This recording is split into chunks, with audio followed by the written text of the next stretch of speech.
Hello and welcome to Art for Everybody. My name is Evi Steiner-Böhm.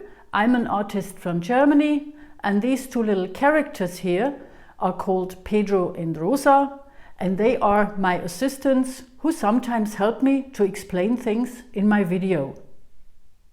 In this third lesson, Drawing for Beginners, I'm going to introduce you to a new medium, charcoal, which is very interesting if you want to do quick sketches. And I'm going to show you how you can draw a cylinder. And after that, we are going to draw a still life with jars together. So let me show you the different sorts of charcoal first before we start. We have charcoal, which is made of willow or vine, and you simply burn the branches to a certain degree, and then they get very soft and powdery. And you can also use charcoal in a powdered form and mix it with a binder, and then you get compressed charcoal. And compressed charcoal, of course, can then be harder and softer. So you have different forms of that. And you can have compressed charcoal in a pencil, which is good for people who don't like to get their hands dirty. And you can also have softer and harder charcoal in the pencils.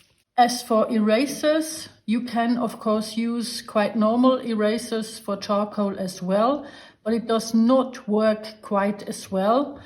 I would recommend, if you often use charcoal, or if you like to draw with charcoal, get yourself kneaded erasers, because they are very soft and they take up the charcoal, and then you knead it again and the charcoal disappears from the surface. Now I'm going to show you how it looks if you draw with charcoal. This is a willow charcoal, and you can see it's very soft, and you can fill big areas of your drawing very, very quickly. Then what you can do, of course, is, because it does not stick to the surface, you can take away the charcoal with your finger. Many people don't like that because they don't like to get their hands dirty. And also it can happen if your fingers are a little bit oily, which is almost always the case, that your paper gets oily as well. And if you go over it again with the charcoal, it doesn't stick as well as before. So if you want to use your fingers, please make sure that you wash your hands very carefully before starting to draw, and do not use any hand cream before that. You can also use simple kitchen towel, of course.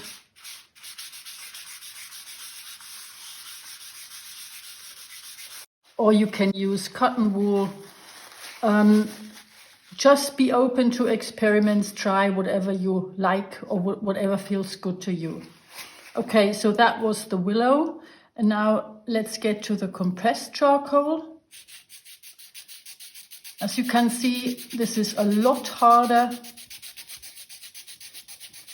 So if you want to have fine drawings, compressed charcoal, of course, is a lot better. And this is a charcoal pencil, which quite honestly I prefer, because I like drawing with pencils anyway. So this is the best choice for me.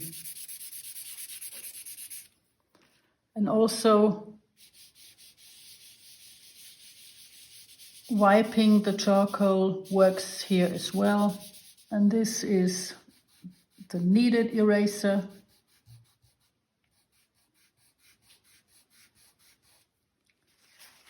And what you then do is you simply knead the thing till the charcoal disappears. Now with a normal eraser, it looks like this. And you can see it doesn't work quite as well, and of course it gets dirty and you would have to rub it on an extra sheet of paper if you want to work with that. And the last thing you need to know about charcoal is that you have to fix it on the paper once you have finished your drawing. So what you do, if you don't want to spend a lot of money, you take normal hairspray and you spray it from about this distance, and then it is fairly safe. You will not be able to prevent it from smearing if you rub over it again, even if you have used a fixative or, as I did, a hairspray. But it should be safe for keeping. Hairspray is a very cheap fixative for beginners, of course. But if you want to specialize in charcoal, or if you want to exhibit your charcoal drawings, please get yourself a professional fixative. They are especially made for charcoal and they don't change their color over the years. So that would be the better choice for you then. So now let's get to our cylinder. Cylinders are very, very easy to draw because if you see them from the side, you have 2 vertical lines and you have 2 horizontal lines. That's very easy. And of course, we've already practiced shading. You have a light side, you have a middle tone here, and you have a darker side here. So this is not the problem at all. What is difficult for beginners is the following. As soon as I lift my cylinder now, you will start to see an oval here. And many beginners do not realize that the same oval is down here as well. So the most common mistakes of beginners is that they draw an oval if they draw a cylinder from the side, but forget that this here is an oval too and draw a horizontal line. Okay, but if I lift it even more, you see the oval gets bigger, bigger, bigger. And if you see it from here, you can see it's a full circle, and you can also see that the same circle is down there. So always remember, a cylinder is about ovals. And also, if you see it from various positions, the oval here is fairly flat, gets bigger and even bigger. I'm going to practice the cylinder with you first before we do our still life with different jars. And I'm going to use normal paper. You don't have to use special paper for charcoal. It really sticks to any kind of paper. I'm going to use the charcoal pencil and the normal and the charcoal so that you can see the difference between the two. As I said, a cylinder is nothing more than 2 vertical lines.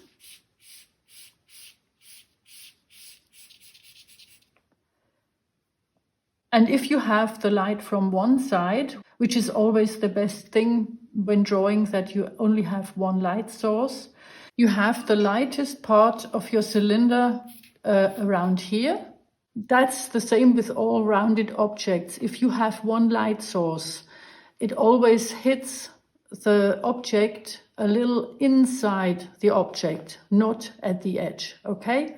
So the lightest part is around here. This is a little darker, and then it gets gradually darker, and this is the darkest part on your cylinder.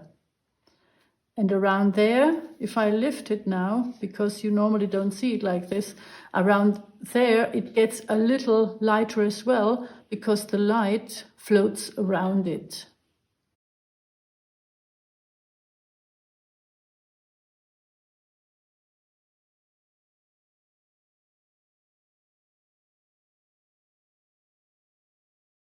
So this is how light and shade is placed on your cylinder. And now we're going to do the cylinder as we see it from the side, which means we need an oval up here and an oval down there. So what I do is the following. I draw a very fine line, very fine, and then I measure the oval so that I have about the same amount of space here and here.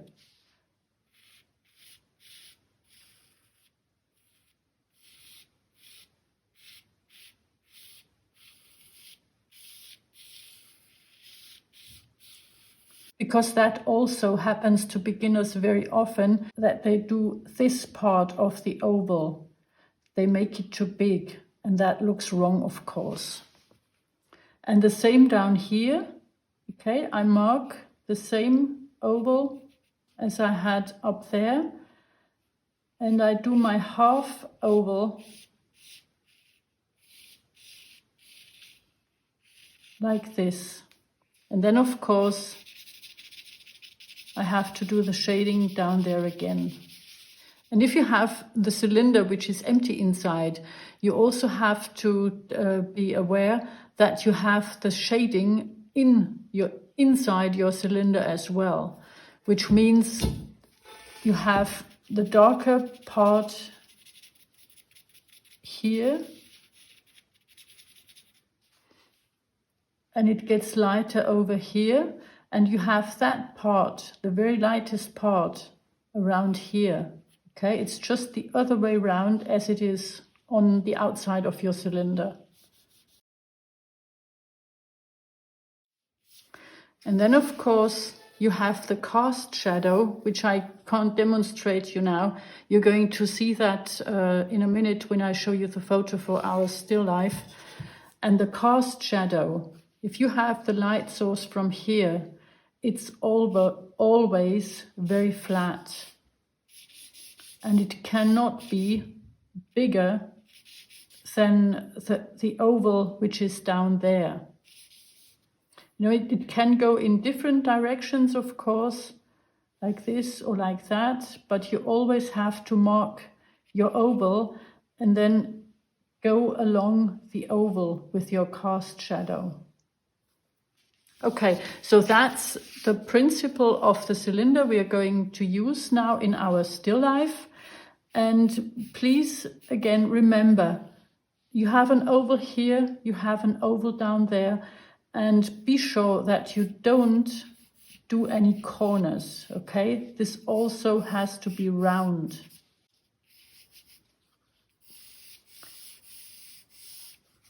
I'm going to show you the biggest mistakes beginners make, just so that you can compare your drawings if they are correct, okay? Beginners do it like this.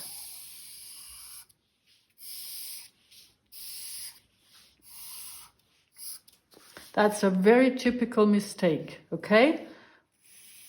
You can see that the upper half of your oval is too big, okay? It has to be like this. About the same amount, and this has to be an oval as well.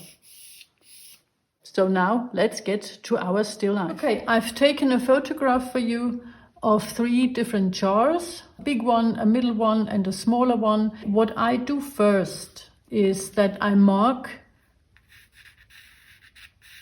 the endings of my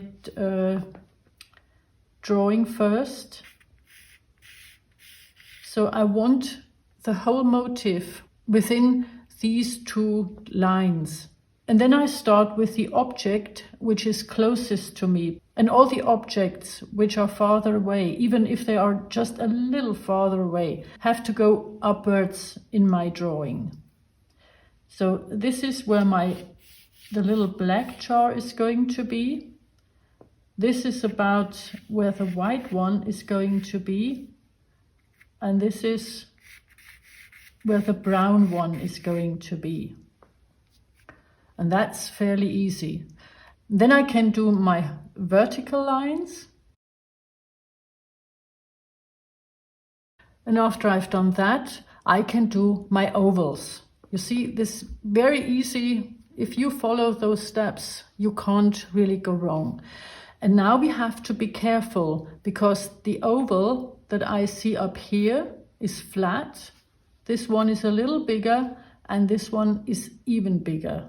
So this is very important that you realize that. So now I mark the middle of my oval. It has to be a very flat one. And I do the same here. And this oval has to be a little bigger.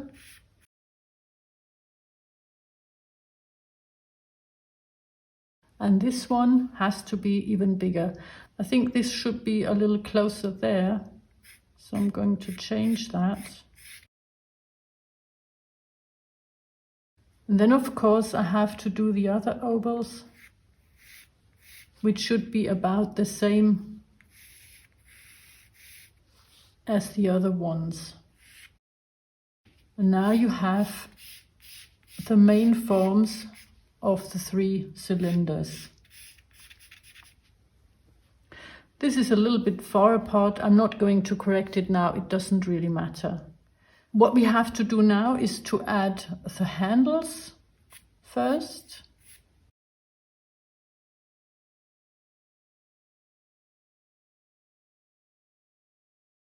Okay, now I have established my forms, and what I do is I turn my drawing around, and what you can see if you turn it around is sometimes, you go wrong here because this space and this space has to be the same, so you can correct that now. This line has to be parallel to the edge, so you can correct that now. This also is not quite correct. And when I'm satisfied with what I see, I turn it around again and then I start shading it. And that's very simple. I use the willow for the dark jar. This one's even darker.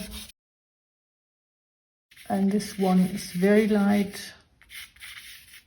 So I should be using the pencil rather than the willow. And now, of course, you can use either your finger, wipe the charcoal so that you get an even surface.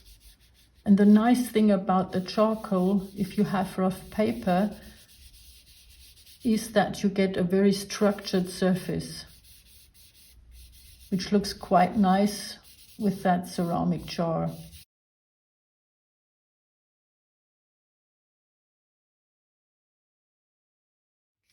And then, of course, you can go over it again, make it more defined.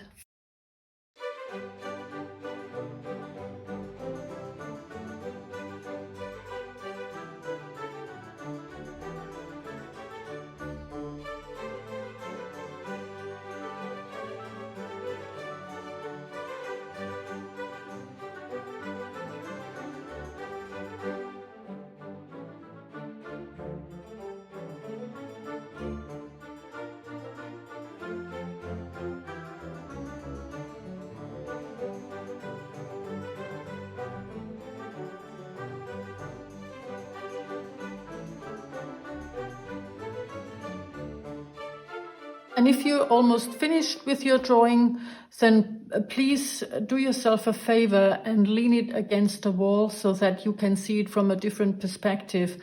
If you look at it from the side, you see it slightly distorted and there might be mistakes that you can't notice.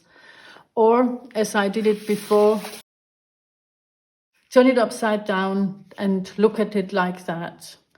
And then correct the final mistakes, like maybe you can see that this is a little too high, the mistake I told you beginners make. So this has to go a little further down here. And this is not quite straight. And only if you're satisfied with your drawing, fix it with hairspray or with a fixative. So I'm going to finish it now, correct the little mistakes. But I hope I have showed you enough so that you can draw your own still life with cylinders now. And I surely hope to see you next time when we are going to paint a still life with cylindrical objects. Until then, have a good time. See you soon.